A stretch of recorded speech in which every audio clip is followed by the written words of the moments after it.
So we're going to be talking about tomahawks and আমরা Tomahawk ক্ষেপণাস্ত্র নিয়ে কথা বলবো, কিন্তু সত্যি বলতে আমি চাই তাদের যেন টমাহক না লাগে। আমি চাই যুদ্ধটা শেষ হোক, একদম সোজা কথা। আমরা আসলে এই যুদ্ধ শেষ করতেই কাজ করছি। হ্যাঁ, আমরা ইউরোপীয় ইউনিয়নকে নানা ধরনের অস্ত্র বিক্রি করছি, কিন্তু এটাই আমাদের মূল উদ্দেশ্য নয়। আমাদের লক্ষ্য যুদ্ধটা থামানো।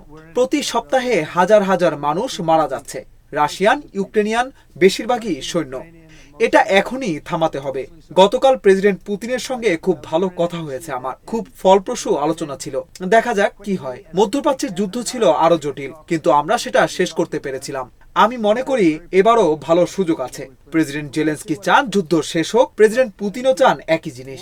এখন শুধু একে অপরের সঙ্গে ভালোভাবে মানিয়ে চলা দরকার। and I think we have a good chance. I think President Zelensky wants it done, and I think President Putin wants it done.